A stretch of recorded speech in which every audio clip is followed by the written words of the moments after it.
जिथे मेरा सतगुर बैठा आए, से जंत भये हरियावले। जिन्नी मेरा सतगुर देखिया जाए। धन धन पिता धन धन कुल, धन धन सो जननी। जिन गुरु जनिया माए, धन धन गुरु जिन नाम आराध्या।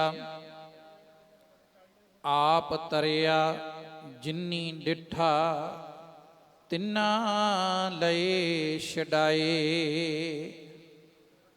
हर सतगुर मेलो दया कर, जन नानक धोवै पाए। तेरे कवन कवन गुण कह कह गावां, तू साहिब गुणी निदाना। तुमरी महिमा बरन न साको, तू ठाकुर ऊच भगवाना। परम सन्मान योग जुगो जुग अटल चवर छत्र तख्त दे मालक साहिब सतगुरु श्री गुरु ग्रंथ साहिब महाराज जी की पावन और पवित्र हजूरी अंदर गुरुद्वारा गुरपुरी साहब विखे सचखंड वासी श्रीमान संत बाबा तारा सिंह जी सरियाली साहब वाले महापुरख, जिन्हां तो वरोस आए हुए सचखंड वासी संत बाबा चरण सिंह जी महापुरख और उन्हां तो वरोस आए हुए श्रीमान संत बाबा सुखा सिंह जी, संत बाबा हाकम सिंह जी, जिन्हां वल्लों ये महान उपराला हरेक महीने की 1 तरीक नूं कीता जा रहा है। साध संगत अज बहुत ही सतगुरु की बख्शिश है, क्योंकि पूर्णमासी का दिहाड़ा भी है और संगतां भावें वख वख जगह ते नतमस्तक होने वास्ते पहुंचियां ने। इधर माई के टिब्बे भी महापुरुषों वालों साध संगत जी लंगर चल रहे ने, ते संगत फिर भी सारे पासे ही सतगुरु महाराज की कृपा है कि भावें थोड़ी गिणती विच होईए बहुती गिणती विच होईए, शरधा नाल तुसीं चल के इस पवित्र स्थान ते आए हो। अज धन गुरु हरकृष्ण साहब महाराज सच्चे पातशाह जी के पावन प्रकाश पुरब नूं समर्पित ये दीवान महापुरुषों वालों रखा गया है। आओ सतगुरु के परोपकार सांझे करन तो पहला एक बार सारी संगत रसना नूं पवित्र करो। असीस रूप विच गुरु फतेह नाल सांझ पाओ ते गज के आखो जी वाहिगुरु जी का खालसा वाहिगुरु जी की फतेह।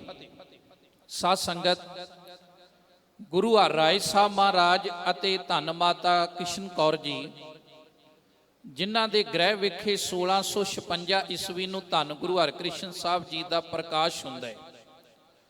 क्योंकि गुरु हरराय साहब महाराज जिन्हां दा प्रकाश 1633 ईस्वी का है ते 1661 नूं 7वें पातशाह जी ज्योति जोत समा जाते ने कीरतपुर साहब की धरती ते।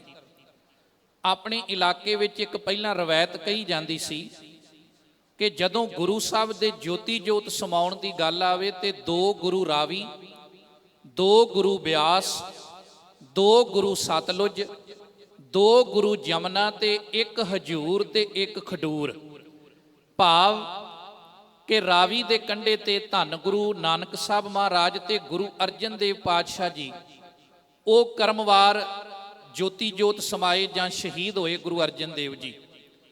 ब्यास दे कंढे धन गुरु अमरदास ते धन गुरु रामदास महाराज सच्चे पातशाह ज्योति जोत समाए। सतलुज दे कंढे धन गुरु हरगोबिंद साहब महाराज ते धन गुरु हरराय साहब महाराज समाए। दिल्ली जमुना के कंढे धन गुरु हरकृष्ण साहब ते 9वें पातशाह की शहीदी भी दिल्ली दी है। ਇੱਕ ਗੁਰੂ ਖਡੂਰ ਗੁਰੂ ਅੰਗਦ ਸਾਹਿਬ ਜੋਤੀ ਜੋਤ ਖਡੂਰ ਸਾਹਿਬ ਸਮਾਉਂਦੇ ਨੇ, ਤੇ ਇੱਕ ਹਜੂਰ ਭਾਵ ਕਿ 10ਵੇਂ ਪਾਤਸ਼ਾਹ ਧੰਨ ਗੁਰੂ ਗੋਬਿੰਦ ਸਿੰਘ ਮਹਾਰਾਜ ਸੱਚੇ ਪਾਤਸ਼ਾਹ ਜੀ ਨਦੇੜ ਹਜੂਰ ਸਾਹਿਬ ਦੀ ਧਰਤੀ ਤੇ ਜੋਤੀ ਜੋਤ ਸਮਾਉਂਦੇ ਹਨ। 31 ਸਾਲ ਦੀ ਗੁਰੂ ਹਰਿਰਾਏ ਸਾਹਿਬ ਜੀ ਦੀ ਕੁੱਲ ਉਮਰ ਸੀ ਸਰੀਰ ਕਰਕੇ। ਮੈਂ ਸਰੀਰ ਕਰਕੇ ਸ਼ਬਦ ਵਰਤ ਰਿਹਾ ਕਿਉਂਕਿ ਜੋਤ ਕਰਕੇ ਸਤਿਗੁਰੂ ਅੱਜ ਵੀ ਸਾਡੇ ਵਿੱਚ ਹਾਜ਼ਰ ਨਾਜ਼ਰ ਹੈ। ਤੇ ਜਦੋਂ ਸਿੱਖ ਅਰਦਾਸ ਕਰਦਾ ਹੈ ਤੇ ਗੁਰੂ ਹਰਿਰਾਏ ਸਾਹਿਬ ਨੂੰ ਅਸੀਂ ਰੋਜ਼ ਯਾਦ ਕਰਦੇ ਹਾਂ। ਜਦੋਂ ਇਹ ਬਚਨ ਪੜ੍ਹਦੇ ਹਾਂ ਵੀ ਅਰਜਨ ਹਰ ਗੋਬਿੰਦ ਨੂੰ ਸਿਮਰੋ ਸ਼੍ਰੀ ਹਰਿ ਰਾਏ। 1656 ਤੋਂ 10 ਕੁ ਸਾਲ ਪਹਿਲਾਂ ਦਾ ਬਾਬੇ ਰਾਮ ਰਾਏ ਦਾ ਜਨਮ ਹੈ। ਇਹਦਾ ਮਤਲਬ ਕਿ ਗੁਰੂ ਹਰਕ੍ਰਿਸ਼ਨ ਸਾਹਿਬ ਜੀ ਤੋਂ ਬਾਬਾ ਰਾਮ ਰਾਏ ਜੀ 10 ਸਾਲ ਵੱਡੇ ਨੇ। ਵੇਖੋ ਦੁਨੀਆ ਦੇ ਉੱਤੇ ਜੇ ਗੁਰਬਾਣੀ ਦੇ ਸਤਕਾਰ ਦੀ ਮਿਸਾਲ ਵੇਖੀਏ ਤੇ ਉਹ ਗੁਰੂ ਹਰਿਰਾਏ ਸਾਹਿਬ ਸੱਚੇ ਪਾਤਸ਼ਾਹ ਜੀ ਦੇ ਜੀਵਨ ਚੋਂ ਮਿਲਦੀ ਹੈ। ਮਹਾਰਾਜ ਦੇ ਆਪਣੇ ਮੁਬਾਰਕ ਬਚਨ ਵੀ ਨੇ ਕਿ ਜਿਨ ਭੈ ਅਦਬ ਨਾ ਬਾਣੀ ਧਾਰਾ, ਜਾਣੋ ਸੋ ਸਿੱਖ ਨਾਹੀ ਹਮਾਰਾ। ਕਿ ਜਿਨਨੇ ਆਪਣੀ ਹਯਾਤੀ ਵਿੱਚ ਵਿਚਰਦਿਆਂ ਬਾਣੀ ਦਾ ਅਦਬ ਨਹੀਂ ਕੀਤਾ, ਸਤਕਾਰ ਨਹੀਂ ਨਾ ਕੀਤਾ, ਮਹਾਰਾਜ ਕਹਿੰਦੇ ਵੀ ਉਹਨੂੰ ਸਾਡਾ ਸਿੱਖ ਹੀ ਨਾ ਜਾਣੋ। ਪਰ ਆਪ ਕਿੰਨਾ ਸਤਕਾਰ ਕਰਦੇ ਸੀ ਕਿ ਵੇਖੋ ਆਪਣੇ 13 ਸਾਲ ਦੇ ਜਵਾਨ ਪੁੱਤ ਨੂੰ ਇਹ ਕਹਿ ਦੇਣਾ ਕਿ ਤੂੰ ਜਿਹੜਾ ਗੁਰਬਾਣੀ ਨਾਲ ਖਿਲਵਾੜ ਕੀਤਾ ਹੈ ਅੱਜ ਤੋਂ ਬਾਅਦ ਸਾਡੇ ਮੱਥੇ ਨਹੀਂ ਲੱਗਣਾ। ਕਿਉਂਕਿ ਸਾਧ ਸੰਗਤ ਜਦੋਂ ਦਾਰਾ ਸ਼ਿਕੋ ਇਤਿਹਾਸ ਕਹਿੰਦਾ ਹੈ ਵੀ ਬਿਮਾਰ ਹੋ ਗਿਆ ਸੀ ਨਾ, ਤੇ ਔਰੰਗਜ਼ੇਬ ਨੂੰ ਜਦੋਂ ਤਖਤ ਤੇ ਬੈਠਾ ਹੈ ਔਰੰਗਜ਼ੇਬ, ਤੇ ਉਹਨੇ ਮਨ ਵਿੱਚ ਇਹ ਵਿਉਂਤ ਬਣਾਈ ਕਿ ਕੋਈ ਸਮਾਂ ਸੀ ਵੀ ਗੁਰੂ ਹਰਿਰਾਏ ਸਾਹਿਬ ਨੇ ਦਾਰਾ ਸ਼ਿਕੋ ਦੀ ਮਦਦ ਕੀਤੀ ਸੀ ਜਦੋਂ ਮਹਾਰਾਜ ਨੇ ਕੀਰਤਪੁਰ ਸਾਹਿਬ ਦੇ ਬਾਗ ਵਿੱਚੋਂ ਕੁਝ ਕੀਮਤੀ ਜਿਹੜੀਆਂ ਵਸਤੂਆਂ ਸੀ ਉਹ ਦਾਰਾ ਸ਼ਿਕੋ ਲਈ ਦਿੱਤੀਆਂ, ਤੇ ਵੈਦਾਂ ਨੇ ਉਹਨਾਂ ਵਸਤੂਆਂ ਦੀ ਦਵਾਈ ਆਦਿਕ ਤਿਆਰ ਕੀਤੀ ਤੇ ਉਹਦੇ ਨਾਲ ਦਾਰਾ ਸ਼ਿਕੋ ਠੀਕ ਹੋਇਆ ਸੀ। ਹੁਣ ਔਰੰਗਜ਼ੇਬ ਨਹੀਂ ਸੀ ਚਾਹੁੰਦਾ ਵੀ ਦਾਰਾ ਸ਼ਿਕੋ ਬਚੇ, ਤੇ ਉਹਨੇ ਫਿਰ ਫਰਮਾਨ ਜਾਰੀ ਕੀਤਾ ਕਿ ਗੁਰੂ ਹਰਿਰਾਏ ਸਾਹਿਬ ਤੁਸੀਂ ਦਿੱਲੀ ਆਓ। ਮਹਾਰਾਜ ਆਪ ਤਾਂ ਨਹੀਂ ਗਏ ਕਿਉਂਕਿ ਗੁਰੂ ਪਾਤਸ਼ਾਹ ਹੈ, ਤੇ ਉਹ ਸੀ ਦੁਨਿਆਵੀ ਬਾਦਸ਼ਾਹ ਔਰੰਗਜ਼ੇਬ। ਬਾਦਸ਼ਾਹ ਦਾ ਅਰਥ ਹੁੰਦਾ ਹੈ ਵੀ ਜਿਹੜਾ ਬਦੀ ਦਾ ਸ਼ਾਹ ਹੋਵੇ, ਤੇ ਪਾਤਸ਼ਾਹ ਦਾ ਅਰਥ ਹੈ ਵੀ ਜਿਹੜਾ ਸਾਡੀ ਪੱਤ ਟੱਕ ਲਵੇ। ਸਾਧ ਸੰਗਤ ਕਦੇ ਵੀ ਪਾਤਸ਼ਾਹ ਦੁਨਿਆਵੀ ਬਾਦਸ਼ਾਹ ਦੇ ਕੋਲ ਜਾ ਕੇ ਹਾਜ਼ਰ ਨਹੀਂ ਹੋਏ, ਕਿਉਂਕਿ ਸਤਿਗੁਰੂ ਸੱਚੇ ਪਾਤਸ਼ਾਹ ਤੇ ਆਪ ਪਰਮੇਸ਼ਰ ਦਾ ਸਵਰੂਪ ਨੇ। ਉਹਨਾਂ ਨੇ ਆਪਣੇ ਪੁੱਤਰ ਰਾਮ ਰਾਏ ਨੂੰ ਭੇਜਿਆ ਜਿੱਥੋਂ ਗੁਰੂ ਹਰਕ੍ਰਿਸ਼ਨ ਸਾਹਿਬ ਮਹਾਰਾਜ ਦੀ ਗੁਰਤਾ ਗੱਦੀ ਦਾ ਮੁੱਢ ਵੱਜਣਾ। ਕਿਉਂਕਿ ਜਦੋਂ ਮਹਾਰਾਜ ਸੱਚੇ ਪਾਤਸ਼ਾਹ ਗੁਰੂ ਹਰਿਰਾਏ ਸਾਹਿਬ ਨੂੰ ਭੇਜਦੇ ਤੇ ਬਹੁਤ ਵੱਡੇ ਵੱਡੇ ਸਵਾਲ ਔਰੰਗਜ਼ੇਬ ਨੇ ਕੀਤੇ, ਤੇ ਵਿਦਵਾਨ ਬੜਾ ਸੀ ਰਾਮ ਰਾਏ। ਆਪਾਂ ਇਹ ਵੱਖਰੀ ਗੱਲ ਹੈ ਵੀ ਚਲੋ ਇੱਕ ਪੱਖ ਛੱਡ ਦਈਏ ਵੀ ਜਦੋਂ ਉਹ ਥਿੜਕ ਗਿਆ, ਇਹਦੇ ਤੋਂ ਇਲਾਵਾ ਉਹਨੇ ਜਿੰਨੇ ਵੀ ਜਵਾਬ ਦਿੱਤੇ ਉਹ ਵਿਦਵਤਾ ਭਰਪੂਰ ਜਵਾਬ ਦਿੱਤੇ। ਪਰ ਜਦੋਂ ਗੱਲ ਆਈ ਕਿ ਤੁਹਾਡੀ ਬਾਣੀ ਵਿੱਚ ਗੁਰੂ ਨਾਨਕ ਸਾਹਿਬ ਜੀ ਨੇ ਲਿਖਿਆ ਮਿੱਟੀ ਮੁਸਲਮਾਨ ਕੀ ਪੇੜੈ ਪਈ ਘੁਮਿਆਰ, ਤੇ ਇੰਨਾ ਕੁ ਥਿੜਕ ਗਿਆ ਰਾਮ ਰਾਏ। ਉਹਨੇ ਕਿਹਾ ਨਹੀਂ ਤੁਹਾਨੂੰ ਭੁਲੇਖਾ ਲੱਗਾ, ਮੁਸਲ ਨਹੀਂ ਉੱਥੇ ਬੇਈਮਾਨ ਸ਼ਬਦ ਹੈ। ਯਾਦ ਰੱਖਿਓ ਪੂਰੀ ਪੰਕਤੀ ਨਹੀਂ ਬਦਲੀ, 2 ਅੱਖਰ ਬਦਲੇ ਤੇ 2 ਲਗਾ ਮਾਤਰਾ ਬਦਲੀਆਂ, ਮਗਰਲਾ ਮਾਨ ਉਹੀ ਰਿਹਾ। ਪਰ ਇੰਨਾ ਬਦਲਾਅ ਕਰਨ ਤੋਂ ਬਾਅਦ ਸਤਿਗੁਰੂ ਨੇ ਕਿਹਾ ਇਹ ਧੁਰ ਕੀ ਬਾਣੀ ਹੈ, ਤੇ ਜੇ ਕਿਤੇ ਸਾਡੇ ਨਾਲ ਵਧੀਕੀ ਕਰ ਦੋ ਤੇ ਰਾਮ ਰਾਏ ਬਖਸ਼ਿਆ ਜਾ ਸਕਦਾ ਸੀ, ਕਿਉਂਕਿ ਮਹਾਰਾਜ ਪਹਿਲਾਂ ਬਖਸ਼ਦੇ ਰਹੇ ਆ। ਜਦੋਂ ਗੁਰੂ ਅਮਰਦਾਸ ਜੀ ਗੋਇੰਦਵਾਲ ਸਾਹਿਬ ਦੀ ਧਰਤੀ ਤੇ ਤਖਤ ਤੇ ਬਿਰਾਜੇ ਨਾ, ਤੇ ਬਾਬਾ ਦਾਤੂ ਗੁਰੂ ਅੰਗਦ ਸਾਹਿਬ ਦਾ ਸੁਪੁੱਤਰ ਹੈ, ਉਹ ਆਇਆ। ਉਹਨੇ ਜਦੋਂ ਭਰੇ ਦੀਵਾਨ ਵਿੱਚ ਮੇਰੇ ਪਾਤਸ਼ਾਹ ਦੀ ਸੋਭਾ ਵੇਖੀ, ਉਹਨੇ ਗੁੱਸੇ ਵਿੱਚ ਆ ਕੇ ਇਹ ਸ਼ਬਦ ਕਹੇ ਵੀ ਸੇਵਕ ਬਣ ਕੇ ਸਾਡੇ ਘਰ ਆਇਆ ਸੀ, ਅੱਜ ਅਮਰਦਾਸ ਮਾਲਕ ਬਣ ਕੇ ਬਹਿ ਗਿਆ। ਨਾਲ ਲੱਤ ਮਾਰਤੀ ਗੁਰੂ ਅਮਰਦਾਸ ਮਹਾਰਾਜ ਦੇ। ਸੱਚੇ ਪਾਤਸ਼ਾਹ ਨੇ ਉੱਥੇ ਸ਼ਬਦ ਕਹੇ। ਮਹਾਰਾਜ ਕਹਿਣ ਲੱਗੇ ਦਾਤੂ ਤੇਰੀ ਉਮਰ ਛੋਟੀ ਹੈ ਤੇ ਸਾਡੀ ਉਮਰ ਵਡੇਰੀ ਹੋ ਗਈ ਹੈ, ਤੇਰੇ ਸਰੀਰ ਦੇ ਅੰਗ ਕੋਮਲ ਨੇ ਤੇ ਸਾਡੇ ਹੱਡ ਬੜੇ ਸਖਤ ਨੇ, ਤੈਨੂੰ ਕਿਤੇ ਸੱਟ ਤਾਂ ਨਹੀਂ ਲੱਗੀ। ਇਹ ਸ਼ਬਦ ਕਹੇ ਬਾਹਰੋਂ ਸੱਟ ਲੱਗੀ ਜਾਂ ਨਹੀਂ, ਪਰ ਅੰਦਰ ਇੱਕ ਸੱਟ ਜ਼ਰੂਰ ਲੱਗ ਗਈ, ਕਿਉਂਕਿ ਗੁਰੂ ਅਮਰਦਾਸ ਦੇ ਬੋਲ ਸੀ ਕਿਸੇ ਆਮ ਸਿੱਖ ਦੇ ਨਹੀਂ। ਆਪਣੇ ਘਰ ਗਿਆ, ਮਾਂ ਬੜੀ ਸਿਆਣੀ ਸੀ ਮਾਤਾ ਖੀਵੀ, ਭੈਣਾਂ ਬੈਠੀਆਂ ਨੇ। ਭੈਣੋ ਗੁਰੂ ਗ੍ਰੰਥ ਸਾਹਿਬ ਦੀ ਬਾਣੀ ਵਿੱਚ ਇੱਕ ਹੀ ਸਿੱਖ ਔਰਤ ਦਾ ਨਾਂ ਆਇਆ, ਉਹ ਮਾਤਾ ਖੀਵੀ ਹੈ। ਤੇ ਮਾਤਾ ਖੀਵੀ ਨੂੰ ਭਾਈ ਸੱਤਾ ਜੀ ਤੇ ਬਲਵੰਡ ਜੀ ਨੇ ਨੇਕ ਕਰਕੇ ਲਿਖਿਆ। ਆਪਾਂ ਰਾਮਕਲੀ ਕੀ ਵਾਰ ਵਿੱਚ ਪੜ੍ਹਦੇ ਹਾਂ, ਬਲਵੰਡ ਖੀਵੀ ਨੇਕ ਜਨ ਜਿਸ ਬਹੁਤੀ ਛਾਉ ਪਤਰਾਲੀ, ਲੰਗਰ ਦੌਲਤ ਵੰਡੀਏ ਰਸ ਅੰਮ੍ਰਿਤ ਖੀਰ ਘਿਆਲੀ। ਆ ਜਿਹੜੇ ਅੱਜ ਲੰਗਰ ਤਿਆਰ ਹੋ ਰਹੇ ਨੇ ਨਾ ਸਾਧ ਸੰਗਤ, ਇਹਨਾਂ ਲੰਗਰਾਂ 'ਚ ਗੁਰੂ ਦੀ ਬਖਸ਼ਿਸ਼ ਹੈ। ਤੇ ਬਖਸ਼ਿਸ਼ ਹੋਵੇ ਵੀ ਕਿਉਂ ਨਾ, ਕਰਤਾਰਪੁਰ ਦੀ ਧਰਤੀ ਤੇ ਮਾਤਾ ਖੀਵੀ ਦੇ ਹੱਥ 'ਚ ਗੁਰੂ ਨਾਨਕ ਸਾਹਿਬ ਨੇ ਇਹ ਲੰਗਰ ਬਣਾਉਣ ਵਾਲਾ ਕੜਛਾ ਆਪ ਫੜਾਇਆ ਸੀ ਤੇ ਨਾਲ ਇਹ ਬਖਸ਼ਿਸ਼ ਕੀਤੀ ਵੀ ਖੀਵੀ ਜੀ ਜਾਓ, ਜਾ ਕੇ ਤੁਸੀਂ ਖਡੂਰ ਦੀ ਧਰਤੀ ਤੇ ਦੁਨਿਆਵੀ ਲੰਗਰ ਚਲਾਓ ਤੇ ਧੰਨ ਗੁਰੂ ਅੰਗਦ ਸਾਹਿਬ ਸ਼ਬਦ ਦਾ ਲੰਗਰ ਚਲਾਉਣਗੇ। ਵੇਖਿਓ ਫੇ ਬਾਬੇ ਨਾਨਕ ਦੇ ਘਰ ਦੀਆਂ ਰਹਿਮਤਾਂ ਜੁਗਾਂ ਜੁਗਾਂਤਰਾਂ ਤੱਕ ਨਾ ਇਸ ਸੰਸਾਰ ਤੋਂ ਦੁਨਿਆਵੀ ਲੰਗਰ ਖਤਮ ਹੋਵੇਗਾ ਤੇ ਨਾ ਹੀ ਕਿਤੇ ਸ਼ਬਦ ਦੇ ਲੰਗਰਾਂ 'ਚ ਕਮੀ ਆਵੇਗੀ। ਆ ਬਾਬਾ ਜੀ ਬੈਠੇ ਸਟੇਜ ਤੇ, ਆਮ ਕਰਕੇ ਪੰਜਾਬੀ ਦੀ ਕਹਾਵਤ ਹੈ ਵੀ ਦਰਿਆਵਾਂ ਨੂੰ ਬੰਨ ਨਹੀਂ ਲੱਗਦੇ, ਉਹਨਾਂ ਦੇ ਮੂੰਹ ਨਹੀਂ ਮੋੜੇ ਜਾਂਦੇ। ਪਰ ਸਾਧ ਸੰਗਤ ਜੀ ਇੰਨੀ ਸੇਵਾ ਇਲਾਕਾ ਨਿਵਾਸੀ ਸੰਗਤਾਂ ਨੂੰ ਨਾਲ ਲੈ ਕੇ ਕੀਤੀ ਕਿ ਅੱਜ ਤੁਸੀਂ ਆਪਣੀਆਂ ਅੱਖਾਂ ਨਾਲ ਵੇਖ ਸਕਦੇ ਹੋ, ਗੁਰੂ ਕੇ ਲੰਗਰ ਵੀ ਚੱਲੀ ਜਾਂਦੇ ਆ ਤੇ ਸੇਵਾਵਾਂ ਵੀ ਚੱਲੀ ਜਾਂਦੀਆਂ। ਚੱਲਣ ਕਿਉਂ ਨਾ, ਇੱਥੇ ਗੁਰੂ ਨਾਨਕ ਸਾਹਿਬ ਮਹਾਰਾਜ ਆਪ ਵਰਤਦੇ। ਸਾਧ ਸੰਗਤ ਖੈਰ ਮੈਂ ਬੇਨਤੀ ਕਰਾਂ, ਨੇਕ ਸੀ ਮਾਤਾ ਖੀਵੀ, ਉਹਨੂੰ ਪਤਾ ਲੱਗਾ ਕਿ ਮੇਰੇ ਪੁੱਤਰ ਨੇ ਗਲਤੀ ਕੀਤੀ ਹੈ। ਆਪਣੇ ਨਾਲ ਬਾਬੇ ਦਾਤੂ ਨੂੰ ਲਿਆ ਤੇ ਗੁਰੂ ਅਮਰਦਾਸ ਦੀ ਸ਼ਰਨ ਵਿੱਚ ਆ ਕੇ ਕਿਹਾ, ਮਹਾਰਾਜ ਕਿਰਪਾ ਕਰੋ, ਮੇਰੇ ਪੁੱਤਰ ਤੋਂ ਭੁੱਲ ਹੋ ਗਈ, ਇਹਨੂੰ ਮਾਫੀ ਦੇ ਦਿਓ। ਗੁਰੂ ਅਮਰਦਾਸ ਨੇ ਮਾਫ ਕੀਤਾ, ਇੱਕ ਵਾਰ ਨਹੀਂ ਦੋ ਵਾਰਾਂ। ਪੁਰਾਣਾ ਇੱਕ ਗ੍ਰੰਥ ਹੈ ਬਾਬਾ ਸਰੂਪਦਾਸ ਭੱਲਾ ਜੀ ਦਾ ਲਿਖਿਆ ਹੋਇਆ। ਇਹ ਬਾਬਾ ਸਰੂਪਦਾਸ ਗੁਰੂ ਅਮਰਦਾਸ ਦੀ 9ਵੀਂ ਵੰਸ਼ ਦਾ ਵਾਰਸ ਹੈ। ਇਹਦੇ ਗ੍ਰੰਥ ਦਾ ਨਾਮ ਹੈ ਮਹਿਮਾ ਪ੍ਰਕਾਸ਼। ਇਹਦੇ ਵਿੱਚ ਇਹ ਲਿਖਦਾ ਹੈ ਕਿ ਜਦੋਂ ਗੁਰੂ ਅਮਰਦਾਸ ਨੇ ਮਾਫੀ ਦਿੱਤੀ, ਗੁਰੂ ਦਾ ਪੁੱਤਰ ਜੋ ਸੀ ਬਾਬਾ ਦਾਤੂ, ਤੇ ਉਹਦੇ ਤੋਂ ਬਾਅਦ ਜਦੋਂ ਪੰਜਵੇਂ ਗੁਰਦੇਵ ਗੁਰੂ ਅਰਜਨ ਦੇਵ ਮਹਾਰਾਜ ਮਾਤਾ ਗੰਗਾ ਜੀ ਨੂੰ ਵਿਆਹਣ ਵਾਸਤੇ ਮੌ ਸਾਹਿਬ ਜਾਂਦੇ ਆ ਨਾ, ਤੇ ਬਾਬੇ ਦਾਤੂ ਦੀ ਉਮਰ ਉਦੋਂ ਬਹੁਤ ਵਡੇਰੀ ਹੋ ਗਈ।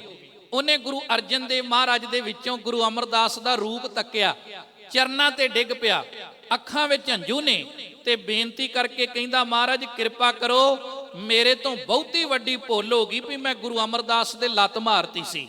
ਭਾਵੇਂ ਗੁਰੂ ਅਮਰਦਾਸ ਤੋਂ ਮਾਫੀ ਮੰਗੀ, ਪਰ ਅਜੇ ਹਿਰਦਾ ਸ਼ਾਂਤ ਨਹੀਂ ਹੋਇਆ। ਅੱਜ ਉਹੋ ਹੀ ਰੂਪ ਤੱਕ ਕੇ ਤੁਹਾਡੇ ਚਰਨਾਂ ਤੇ ਡਿੱਗ ਪਿਆ ਵੀ ਮੈਨੂੰ ਦੁਬਾਰਾ ਮਾਫੀ ਦੇ ਦਿਓ।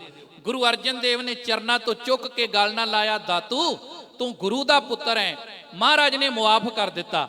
ਪਰ ਅੱਜ ਜਦੋਂ ਗੁਰੂ ਹਰ ਰਾਏ ਸਾਹਿਬ ਨੇ ਵੇਖਿਆ ਕਿ ਰਾਮ ਰਾਏ ਨੇ ਗੁਰਬਾਣੀ ਨਾਲ ਵਧੀਕੀ ਕੀਤੀ ਹੈ, ਤੇ ਉਹਨਾਂ ਇੱਕ ਬਚਨ ਕਿਹਾ ਸੀ, ਰਾਮ ਰਾਏ ਮੇਰੇ ਪੁੱਤਰਾ, ਜੇ ਵਧੀਕੀ ਸਰੀਰ ਨਾਲ ਹੁੰਦੀ ਤੇ ਬਖਸ਼ਿਆ ਜਾ ਸਕਦਾ ਸੀ, ਪਰ ਤੂੰ ਵਧੀਕੀ ਸ਼ਬਦ ਨਾਲ ਕੀਤੀ ਹੈ, ਇਸ ਕਰਕੇ ਜਿੱਧਰ ਨੂੰ ਤੇਰਾ ਮੁਖ ਹੈ ਤੂੰ ਉਧਰ ਨੂੰ ਚਲੇ ਜਾ। ਇਹ ਦੇਹਰਾਦੂਨ ਚਲੇ ਗਿਆ ਤੇ ਗੁਰਤਾ ਗੱਦੀ ਸਾਧ ਸੰਗਤ 1661 ਈਸਵੀ ਨੂੰ ਧੰਨ ਗੁਰੂ ਹਰਕ੍ਰਿਸ਼ਨ ਸਾਹਿਬ ਮਹਾਰਾਜ ਨੂੰ ਸੱਚੇ ਪਾਤਸ਼ਾਹ ਨੇ ਬਖਸ਼ ਦਿੱਤੀ। ਅੱਜ ਦੁਨੀਆ ਕਹਿੰਦੀ ਹੈ ਵੀ ਕਰਾਮਾਤ ਨਹੀਂ ਹੁੰਦੀ। ਖਾਲਸਾ ਜੀ, ਇਹਦੇ ਤੋਂ ਵੱਡੀ ਕਰਾਮਾਤ ਕੀ ਹੈ ਕਿ 5 ਸਾਲ ਦੀ ਉਮਰ ਵਿੱਚ ਬਾਬੇ ਨਾਨਕ ਦਾ 8ਵਾਂ ਵਾਰਸ ਬਣ ਜਾਣਾ, ਤੇ ਸੇਵਾ ਵੀ ਇੰਨੀ ਕਰਨੀ ਕਿ ਸਾਧ ਸੰਗਤ ਤੁਸੀਂ ਕਈ ਘੰਟੇ ਗੁਰੂ ਹਰਕ੍ਰਿਸ਼ਨ ਸਾਹਿਬ ਦੇ ਪਰਉਪਕਾਰਾਂ ਦੀ ਗੱਲ ਕਰੀ ਜਾਓ, ਉਹ ਕਦੇ ਪਰਉਪਕਾਰ ਜਿਹੜੇ ਇਹ ਮੁੱਕ ਨਹੀਂ ਸਕਦੇ।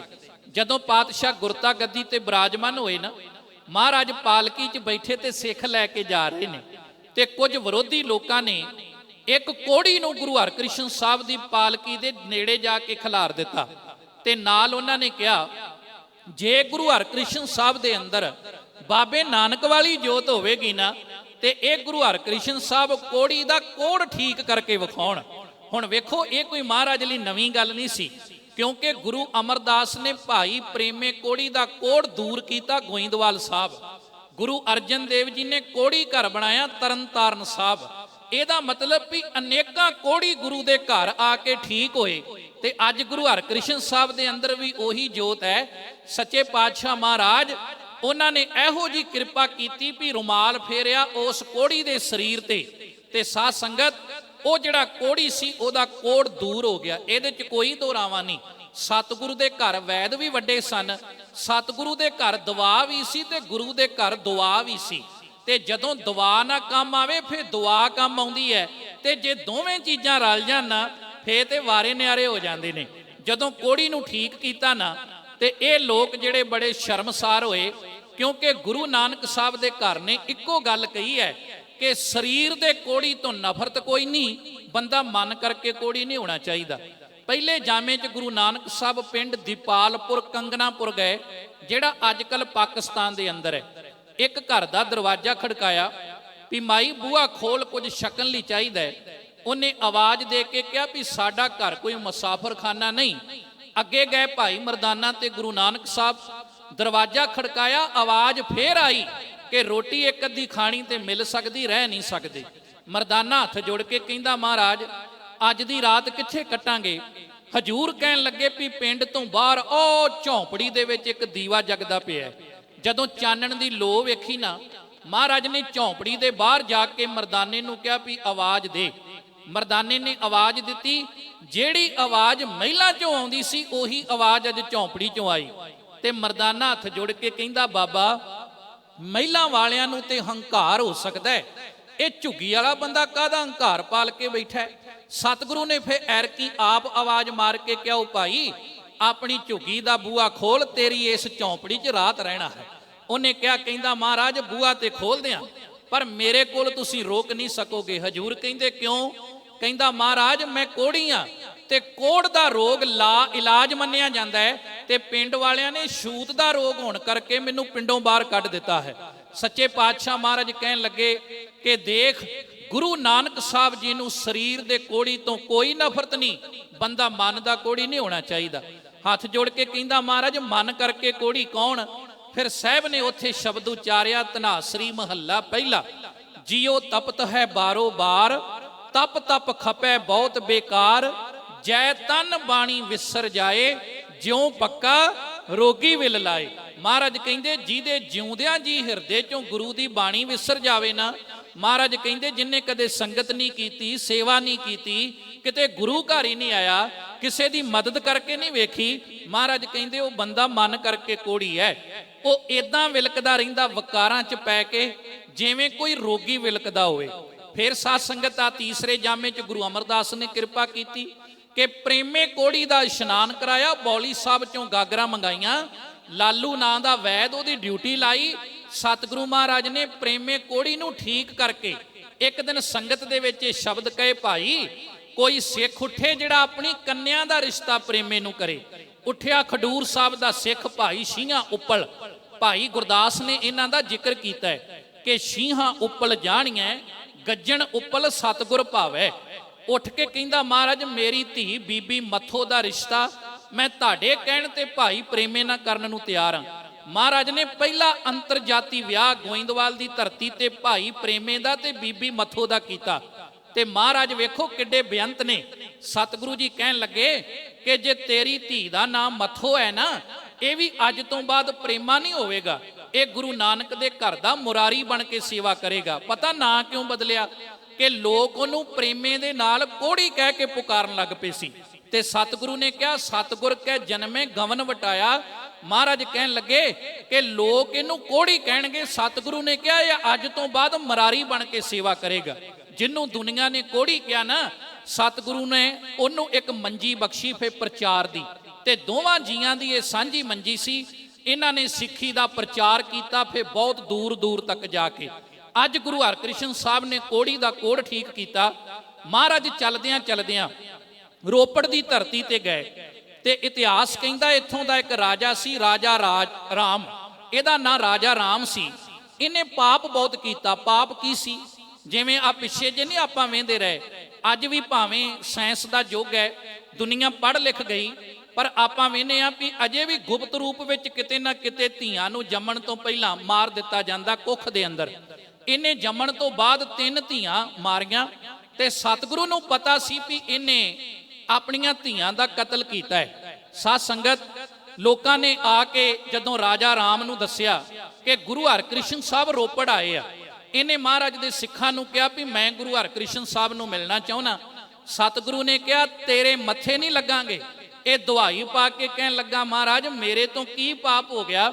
ਸਤਿਗੁਰੂ ਜੀ ਕਹਿਣ ਲੱਗੇ ਤੂੰ ਧੀਆਂ ਮਾਰੀਆਂ ਨੇ ਤੇ ਗੁਰੂ ਦੀ ਬਾਣੀ ਇਹ ਧੀ ਤੇ ਪੁੱਤਰ ਦੇ ਵਿੱਚ ਕੋਈ ਫਰਕ ਨਹੀਂ ਸਮਝਦੀ। ਭੈਣਾਂ ਬੈਠੀਆਂ ਨੇ, ਭੈਣੋ ਮੈਂ ਇੱਕ ਬੇਨਤੀ ਕਰਾਂ ਕਿ ਗੁਰੂ ਨਾਨਕ ਦਾ ਘਰ ਹੈ, ਜਿਨੇ ਧੀ ਨੂੰ ਕਿਹਾ ਸੋ ਕਿਉ ਮੰਦਾ ਆਖੀਐ ਜਿਤ ਜੰਮੈ ਰਾਜਾਨ। ਜਿਸ ਗੁਰੂ ਨੇ ਕਿਹਾ 32 ਸਲਖਣੀ ਸੱਚ ਸੰਤਤ ਪੂਤ, ਆਗਿਆਕਾਰੀ ਸੁਗੜ ਸਰੂਪ ਹਿੰਦੂ ਧਰਮ ਦੇ ਅੰਦਰ ਕੋਈ ਔਰਤ ਜੰਜੂ ਨਹੀਂ ਪਾ ਸਕਦੀ ਤੇ ਨਾ ਸ਼ੂਦਰ ਪਾ ਸਕਦਾ ਹੈ। ਇਸਲਾਮ ਦੇ ਵਿੱਚ ਕੋਈ ਔਰਤ ਮਸੀਤ ਤੇ ਜਾ ਕੇ ਨਮਾਜ਼ ਅਦਾ ਨਹੀਂ ਕਰ ਸਕਦੀ। ਪਰ ਯਾਦ ਰੱਖਿਓ, ਗੁਰੂ ਨਾਨਕ ਸਾਹਿਬ ਦੇ ਘਰ ਵਿੱਚ ਧੀਆਂ ਨੇ ਰੱਜ ਕੇ ਗੁਰੂ ਕੇ ਲੰਗਰਾਂ ਦੀ ਸੇਵਾ ਕੀਤੀ, ਆਪ ਕੀਰਤਨ ਕੀਤਾ। ਇੱਥੋਂ ਤੱਕ ਇਤਿਹਾਸ ਕਹਿੰਦਾ ਹੈ ਕਿ ਸਰਦਾਰ ਜੱਸਾ ਸਿੰਘ ਆਲੂਵਾਲੀਏ ਦੀ ਮਾਤਾ ਆਪ ਕੀਰਤਨ ਕਰਦੀ ਹੁੰਦੀ ਸੀ ਤੇ ਪੁੱਤਰ ਨੂੰ ਵੀ ਉਹਨੇ ਗੋਦ 'ਚ ਬਿਠਾ ਕੇ ਗੁਰੂ ਕਾ ਕੀਰਤਨ ਸਿਖਾਇਆ। ਇਸ ਕਰਕੇ ਆਪਾਂ ਕਦੇ ਗੁਰੂ ਨਾਨਕ ਸਾਹਿਬ ਦਾ ਕਰਜ਼ ਨਹੀਂ ਮੋੜ ਸਕਦੇ। ਗੁਰੂ ਹਰਕ੍ਰਿਸ਼ਨ ਸਾਹਿਬ ਉਸ ਰਾਜੇ ਦੇ ਮੱਥੇ ਨਹੀਂ ਲੱਗੇ, ਕਿਉਂਕਿ ਮਹਾਰਾਜ ਸੱਚੇ ਪਾਤਸ਼ਾਹ ਨੇ ਕਿਹਾ ਇਹ ਗੁਰੂ ਨਾਨਕ ਦਾ ਘਰ ਹੈ, ਇੱਥੇ ਧੀ ਤੇ ਪੁੱਤ ਦੇ ਵਿੱਚ ਕੋਈ ਫਰਕ ਨਹੀਂ। ਫਿਰ ਅੱਗੇ ਗਏ ਮਹਾਰਾਜ ਪੰਜੋਖਰਾ ਸਾਹਿਬ ਦੀ ਧਰਤੀ ਤੇ ਜਦੋਂ ਇਸ ਧਰਤੀ ਤੇ ਆਏ ਨਾ, ਇਹ ਧਰਤੀ ਕੁਰੂਕਸ਼ੇਤਰ ਦੇ ਬਿਲਕੁਲ ਨੇੜੇ ਹੈ। ਕੁਰੂਕਸ਼ੇਤਰ ਉਹ ਧਰਤੀ ਹੈ ਵੀ ਜਿੱਥੇ ਅਰਜਨ ਨੂੰ ਕ੍ਰਿਸ਼ਨ ਨੇ ਉਪਦੇਸ਼ ਦੇ ਕੇ ਤੇ ਗੀਤਾ ਦਾ ਉਚਾਰਨ ਕੀਤਾ ਸੀ। ਜਦੋਂ ਮਹਾਰਾਜ ਇਸ ਧਰਤੀ ਤੇ ਆਏ, ਇੱਥੇ ਇੱਕ ਹੰਕਾਰੀ ਪੰਡਤ ਸੀ, ਉਹਦਾ ਨਾਂ ਇਤਿਹਾਸ ਵਿੱਚ ਲਾਲ ਚੰਦ ਕਰਕੇ ਲਿਖਿਆ। ਇਹਨੇ ਕਿਹਾ, ਕਹਿਣ ਲੱਗਾ ਵੀ ਤੁਸੀਂ ਨਾਂ ਬੜਾ ਵੱਡਾ ਰਖਾਇਆ ਆਪਣਾ, ਵੀ ਸ਼੍ਰੀ ਗੁਰੂ ਹਰਕ੍ਰਿਸ਼ਨ ਸਾਹਿਬ ਕਹਿੰਦੇ ਨੇ ਲੋਕ ਤੁਹਾਨੂੰ। ਮਹਾਰਾਜ ਮੁਸਕਰਾ ਕੇ ਕਹਿਣ ਲੱਗੇ, ਲਾਲ ਚੰਦ ਮਾਣ ਨਹੀਂ ਕਰੀਦਾ, ਬਹਿ ਜਾ। ਕਹਿਣ ਲੱਗੇ ਜਿਹੜਾ ਸ਼੍ਰੀ ਸ਼ਬਦ ਹੈ ਨਾ, ਇਹ ਤੇ ਸਿੱਖ ਸਾਨੂੰ ਸਤਿਕਾਰ ਨਾਲ ਪੁਕਾਰਦੇ ਆ। ਸ਼੍ਰੀ ਦਾ ਅਰਥ ਹੁੰਦਾ ਹੈ ਸ਼੍ਰੋਮਣੀ, ਤੇ ਗੁਰੂ ਸ਼ਬਦ ਸਾਨੂੰ ਸਾਡੇ ਪਿਤਾ ਜੀ ਨੇ ਦਿੱਤਾ ਹੈ, ਕਿਉਂਕਿ ਇਹ ਗੁਰੂ ਨਾਨਕ ਦੀ ਜੋਤ ਹੈ, 8ਵੀਂ ਜੋਤ ਜਿਹੜੀ ਸਾਡੇ 'ਚ ਵਿਚਰ ਰਹੀ ਹੈ। ਮਹਾਰਾਜ ਕਹਿਣ ਲੱਗੇ ਹਰ ਸ਼ਬਦ ਸਾਨੂੰ ਆਪਣੇ ਪਿਤਾ ਤੋਂ ਮਿਲਿਆ ਹੈ, ਤੇ ਕ੍ਰਿਸ਼ਨ ਸ਼ਬਦ ਸਾਨੂੰ ਆਪਣੀ ਮਾਂ ਤੋਂ ਮਿਲਿਆ ਹੈ, ਤੇ ਸਹਿਬ ਸ਼ਬਦ ਮੇਰੇ ਸਿੱਖ ਸਤਿਕਾਰ ਨਾਲ ਕਹਿੰਦੇ ਆ। ਇਸ ਕਰਕੇ ਨਾਂ ਦੀ ਕਿਹੜੀ ਗੱਲ ਹੈ। ਇਹਨੇ ਦੂਜਾ ਸਵਾਲ ਕੀਤਾ, ਕਹਿਣ ਲੱਗਾ ਜੇ ਤੁਹਾਡਾ ਨਾਂ ਕ੍ਰਿਸ਼ਨ ਹੈ ਨਾ, ਤੇ ਫਿਰ ਇੱਕ ਕੰਮ ਕਰੋ ਵੀ ਇਹ ਉਹ ਧਰਤੀ ਹੈ ਕੁਰੂਕਸ਼ੇਤਰ ਦੀ ਜਿੱਥੇ ਕ੍ਰਿਸ਼ਨ ਨੇ ਗੀਤਾ ਉਚਾਰੀ ਸੀ, ਤੇ ਤੁਸੀਂ ਮੈਨੂੰ ਗੀਤਾ ਦੇ ਅਰਥ ਕਰਕੇ ਸੁਣਾਓ। ਕਿਉਂਕਿ ਉਹਨੇ ਸ਼ੱਕ ਕੀਤਾ ਵੀ ਗੁਰੂ ਦੀ ਉਮਰ ਬੜੀ ਛੋਟੀ ਹੈ। ਪਰ ਮੈਂ ਬੇਨਤੀ ਕਰਾਂ ਖਾਲਸਾ ਜੀ ਕਿ ਗੁਰੂ ਦੀ ਉਮਰ ਨੂੰ ਕਦੇ ਵੀ ਦੁਨਿਆਵੀ ਉਮਰ ਦੇ ਤਕਾਜ਼ੇ ਨਾਲ ਢਾਲ ਕੇ ਵੇਖਿਆ ਨਹੀਂ ਜਾ ਸਕਦਾ, ਕਿਉਂਕਿ ਇਹ ਜਿਹੜੀ ਗੁਰਿਆਈ ਹੈ ਨਾ, ਇਹ ਅਕਾਲ ਪੁਰਖ ਦੇ ਹੁਕਮ ਵਿੱਚ ਹੀ ਗੁਰੂ ਸਾਹਿਬ ਨੂੰ ਮਿਲਦੀ ਰਹੀ ਹੈ। ਕਈ ਵਾਰ ਆਪਾਂ ਕਹਿ ਦਿੰਨੇ ਸੇਵਾ ਕਰਕੇ ਮਿਲੀ, ਬਚਨ ਮੰਨ ਕੇ ਮਿਲੀ। ਸੇਵਾ ਤੇ ਹੋਰ ਵੀ ਸਿੱਖਾਂ ਦੀ ਬੜੀ ਸੀ, ਪਰ ਭਾਈ ਗੁਰਦਾਸ ਜੀ ਨੂੰ ਪੁੱਛੀਏ ਵੀ ਗੁਰਤਾ ਗੱਦੀ ਮਿਲਦੀ ਕਿਵੇਂ ਹੈ, ਤੇ ਉਹ ਲਿਖਦੇ ਆ, ਕਹਿੰਦੇ ਲਹਿਣੇ ਪਾਈ ਨਾਨਕੋਂ ਦੇਣੀ ਅਮਰਦਾਸ ਘਰ ਆਈ, ਗੁਰ ਬੈਠਾ ਅਮਰ ਸਰੂਪ ਹੋਏ, ਗੁਰਮੁਖ ਪਾਈ ਦਾਤ ਇਲਾਹੀ, ਫੇਰ ਵਸਾਇਆ ਗੋਇੰਦਵਾਲ, ਅਚਰਜ ਖੇਲ ਨਾ ਲਖਣਾ ਜਾਈ। ਤੇ ਅੱਗੇ ਕਹਿੰਦੇ ਦਾਤ ਜੋਤ ਖਸਮੇ ਵਡਿਆਈ, ਕਹਿੰਦੇ ਰੱਬ ਦੀ ਵਡਿਆਈ ਹੈ ਜਿਹੜੀ ਗੁਰੂ ਪਦਵੀ ਹੈ। ਤੇ ਗੁਰੂ ਹਰਕ੍ਰਿਸ਼ਨ ਸਾਹਿਬ ਉਹਨਾਂ ਨੂੰ ਰੱਬ ਨੇ ਆਪ ਇਹ ਪਦਵੀ ਬਖਸ਼ੀ। ਤੇ ਮਹਾਰਾਜ ਮੁਸਕਰਾ ਕੇ ਕਹਿਣ ਲੱਗੇ ਤੂੰ ਸਾਡੀ ਗੱਲ ਕਰਦਾ ਹੈ, ਤੂੰ ਜਿੰਨੂੰ ਮਰਜ਼ੀ ਪਕੜ ਕੇ ਲਿਆ, ਇਹ ਗੁਰੂ ਨਾਨਕ ਦਾ ਘਰ ਹੈ, ਮਾਣ ਨਾ ਕਰ। ਇੱਥੇ ਵੱਡੇ ਵੱਡੇ ਲੋਕਾਂ ਦਾ ਮਾਣ ਚੱਕਣਾ ਚੂਰ ਹੋ ਜਾਂਦਾ ਹੈ। ਉਹਨਾਂ ਨੇ ਛੱਜੂ ਝੀਵਰ ਫੜ ਕੇ ਲਿਆਂਦਾ। ਸਾਧ ਸੰਗਤ, ਬਾਣੀ ਦਾ ਬਚਨ ਹੈ ਵੀ ਬੋਲਾ ਬੰਦਾ ਦੋ ਤਰੀਕਿਆਂ ਨਾਲ ਹੁੰਦਾ ਹੈ, ਇੱਕ ਤੇ ਜਿਹਨੂੰ ਸੁਣਦਾ ਨਹੀਂ ਉਹ ਵੀ ਬੋਲਾ, ਤੇ ਦੂਸਰਾ ਮਹਾਰਾਜ ਦੀ ਬਾਣੀ ਕਹਿੰਦੀ ਸ਼ਬਦ ਨਾ ਜਾਣੇ ਸੇ ਅੰਨੇ ਬੋਲੇ, ਸੇ ਕਿਤ ਆਏ ਸੰਸਾਰਾ, ਕਿ ਜਿਹੜਾ ਸ਼ਬਦ ਦੀ ਸਾਰ ਹੀ ਨਹੀਂ ਜਿਹਨੂੰ, ਮਹਾਰਾਜ ਕਹਿੰਦੇ ਉਹ ਵੀ ਅੰਨਾ ਤੇ ਬੋਲਾ ਹੀ ਦੁਨੀਆ ਤੇ ਤੁਰਿਆ ਫਿਰਦਾ ਹੈ। ਮਹਾਰਾਜ ਸੱਚੇ ਪਾਤਸ਼ਾਹ ਕਿਰਪਾ ਕੀਤੀ, ਛੱਜੂ ਝੀਵਰ ਦੇ ਕੋਲੋਂ ਗੀਤਾ ਦੇ ਅਰਥ ਕਰਾਏ, ਤੇ ਪੰਡਿਤ ਲਾਲ ਚੰਦ ਦਾ ਗੁਰੂ ਹਰਕ੍ਰਿਸ਼ਨ ਸਾਹਿਬ ਨੇ ਪੰਜੋਖਰਾ ਸਾਹਿਬ ਦੀ ਧਰਤੀ ਤੇ ਮਾਣ ਤੇ ਹੰਕਾਰ ਚਕਨਾਚੂਰ ਕਰ ਦਿੱਤਾ। ਇੱਕ ਮੈਂ ਬੇਨਤੀ ਜ਼ਰੂਰ ਕਰਾਂਗਾ, ਕਵੀ ਸੰਤੋਖ ਸਿੰਘ ਜੀ ਲਿਖਦੇ ਆ ਕਿ ਸੁਣ ਦਿਜ ਨੇ ਗੱਲ ਸੂਤ ਉਤਾਰਾ। ਜਦੋਂ ਮਹਾਰਾਜ ਨੇ ਛੱਜੂ ਝੀਵਰ ਕੋਲੋਂ ਅਰਥ ਕਰਾਏ ਨਾ ਗੀਤਾ ਦੇ, ਤੇ ਪੰਡਿਤ ਲਾਲ ਚੰਦ ਨੇ ਗਲ ਚੋਂ ਜਨੇਊ ਲਾ ਕੇ ਗੁਰੂ ਹਰਕ੍ਰਿਸ਼ਨ ਸਾਹਿਬ ਦੇ ਚਰਨਾਂ ਤੇ ਰੱਖ ਦਿੱਤਾ। ਕਹਿੰਦਾ ਮਹਾਰਾਜ ਕਿਰਪਾ ਕਰੋ ਮੈਨੂੰ ਵੀ ਸਿੱਖੀ ਦੀ ਦਾਤ ਬਖਸ਼ੋ। ਸਤਿਗੁਰੂ ਮਹਾਰਾਜ ਨੇ ਫਿਰ ਸਿੱਖੀ ਬਖਸ਼ੀ ਉਹਨੂੰ। ਤੇ ਜਿਹੜਾ ਪੰਡਿਤ ਲਾਲ ਚੰਦ ਹੈ ਨਾ, ਇਹ ਲਾਲ ਸਿੰਘ ਬਣ ਕੇ ਚਮਕੌਰ ਦੀ ਗੜੀ ਦੇ ਵਿੱਚ ਜਾ ਕੇ ਸ਼ਹੀਦ ਹੁੰਦਾ ਹੈ। ਜਿਹੜੇ ਚਮਕੌਰ ਦੀ ਗੜੀ ਦੇ ਸ਼ਹੀਦਾਂ ਦੀ ਸੂਚੀ ਆ ਨਾ, ਇਹਦੇ ਵਿੱਚ ਭਾਈ ਲਾਲ ਸਿੰਘ ਨਾਂ ਦਾ ਸਿੰਘ ਵੀ ਸ਼ਹੀਦ ਹੋਇਆ। ਇਹ ਕੌਣ ਸੀ? ਜਿਹਦਾ ਹੰਕਾਰ ਗੁਰੂ ਹਰਕ੍ਰਿਸ਼ਨ ਸਾਹਿਬ ਨੇ ਪੰਜੋਖਰਾ ਸਾਹਿਬ ਦੀ ਪਵਿੱਤਰ ਧਰਤੀ ਤੇ ਤੋੜਿਆ ਸੀ।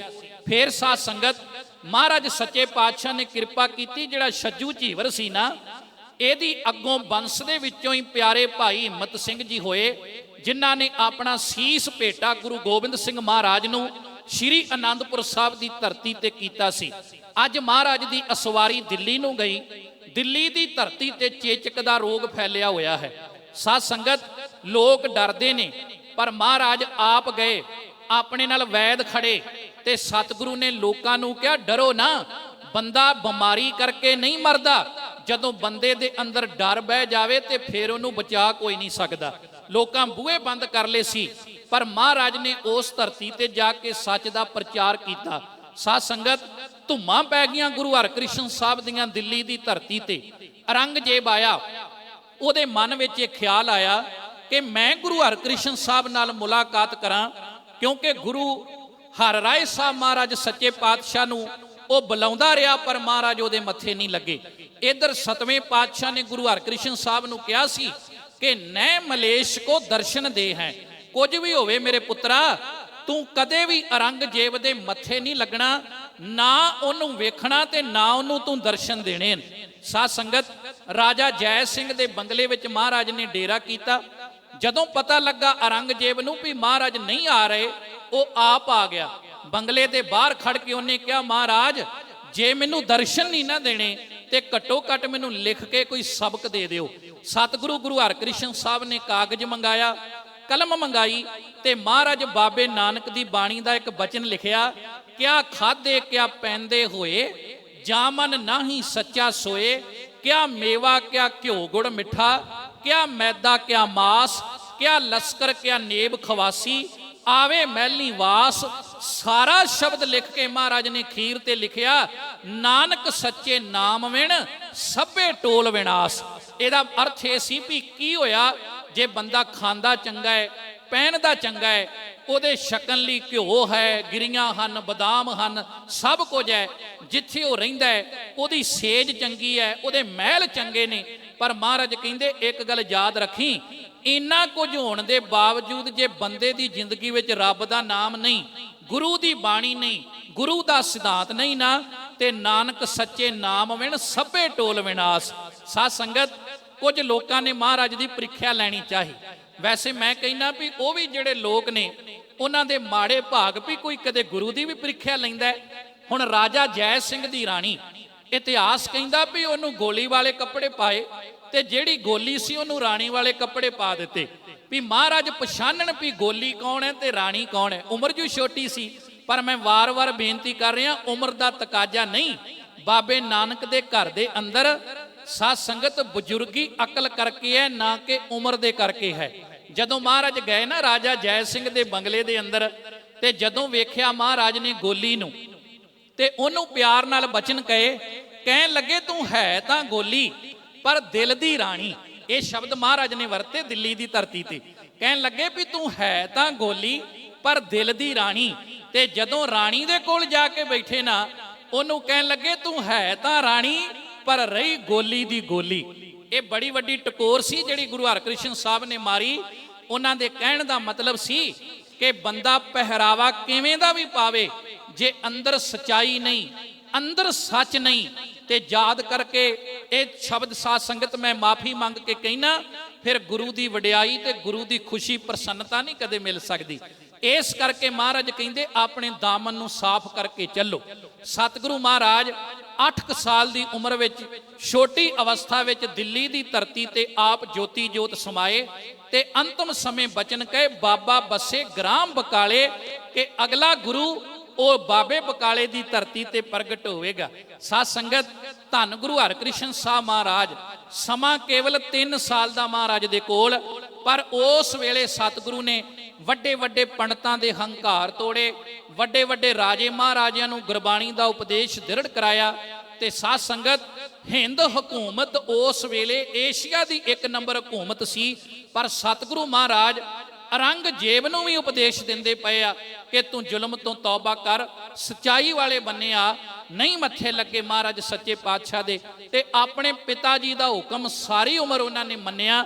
ਤੋ ਸਾਧ ਸੰਗਤ ਅੱਜ ਉਸ ਬਾਲਾ ਪ੍ਰੀਤਮ ਗੁਰੂ ਹਰਕ੍ਰਿਸ਼ਨ ਸਾਹਿਬ ਦੀ ਯਾਦ 'ਚ ਜੁੜ ਕੇ ਬੈਠੇ ਆ, ਜਿਨ੍ਹਾਂ ਬਾਰੇ ਆਪਾਂ ਅਰਦਾਸ ਵਿੱਚ ਰੋਜ਼ ਪੜ੍ਹਦੇ ਆ ਕਿ ਸ਼੍ਰੀ ਹਰਕ੍ਰਿਸ਼ਨ ਤੇ ਆਈਐ ਜਿਸ ਡਿਠੇ ਸਭ ਦੁੱਖ ਜਾਏ।